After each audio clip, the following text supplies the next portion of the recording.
The winds that sweep across Central Europe have carried whispers of forgotten empires for thousands of years, but in the quiet farmlands of the Czech Republic, those whispers turned into something real, a discovery so vast, so unexpected, that it has forced historians to rewrite what they knew about ancient Europe. It began with a few glimmers in the soil, a curve of metal, a piece of patterned pottery, and then a flash of gold.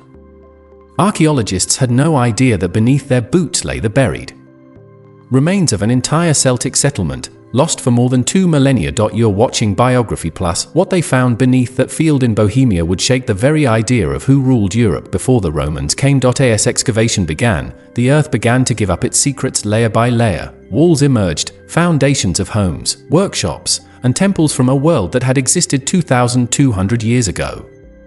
Then came the artifacts, silver coins stamped with ancient symbols, iron swords, bronze bracelets, and fragments of glass from vessels that once held precious oils and perfumes. Each object told a story of a people both mysterious and magnificent, the Celts, Europe's first great civilization before Rome's shadow fell upon the continent. The Celts are often remembered as fierce warriors, painted in blue, clashing with Roman legions, but this discovery told a different story, a story of artisans, traders, and thinkers, of a culture with cities, money, religion, and remarkable craftsmanship long before the rise of Rome. One of the most stunning discoveries was a collection of over 2,000 gold and silver coins, buried beneath what seemed to be a chieftain's house. The coins were beautifully struck, spirals, horses, and sun motifs engraved on each side. This was not a tribe of nomads. This was an organized society, one with trade, wealth, and power, a civilization with laws and leadership.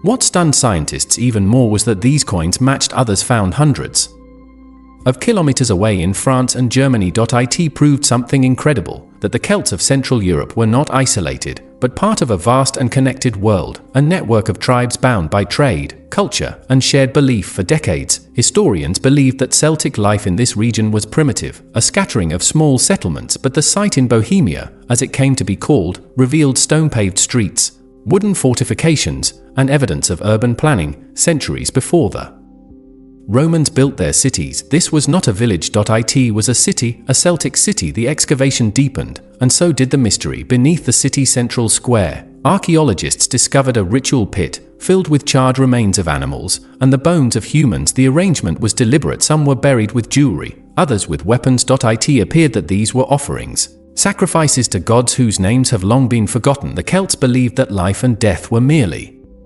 doors in the same corridor, that to offer one life was to balance another, and here, in this sacred ground, they practiced that belief. It sent chills through the excavation team. One archaeologist said later, it felt as though the earth itself was exhaling the breath of its dead. But perhaps the most haunting find was inside what looked like a collapsed workshop, a blacksmith's forge. Beneath the ash, they found a skeleton, still clutching a hammer in its right hand. The man had likely died in a fire that consumed the settlement, his tools frozen in time. When they brushed the soot away, his face emerged, calm, almost peaceful, as though he never realized that his death would preserve him in eternity. What happened to this Celtic city?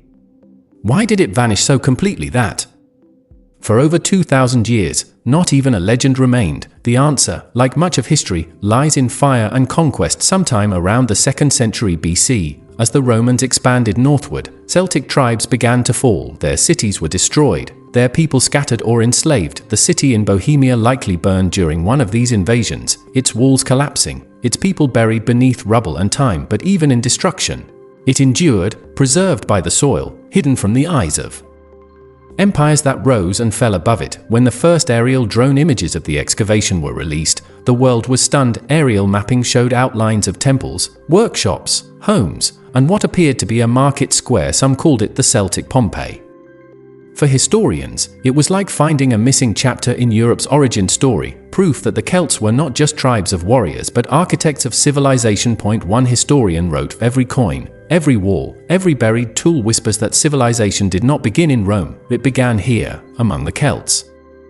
Even today, the excavation continues. Each season reveals something new: children's toys made of clay, bones of animals used for feasts, and ornaments once worn by women whose names no one remembers. Through it all, one truth emerges: the Celts were not lost. They live on in the languages, the myths, and the bloodlines of modern Europe, from Ireland to Austria, from France to the Czech Republic. Traces of their culture still beat beneath the heart of Europe, and in that field in Bohemia, where the golden coins still glint under the soil, their story breathes again, because history, no matter how deeply buried, always finds a way to return to the light. You've been watching Biography Plus. If you believe history still speaks, don't forget to like, share, and subscribe.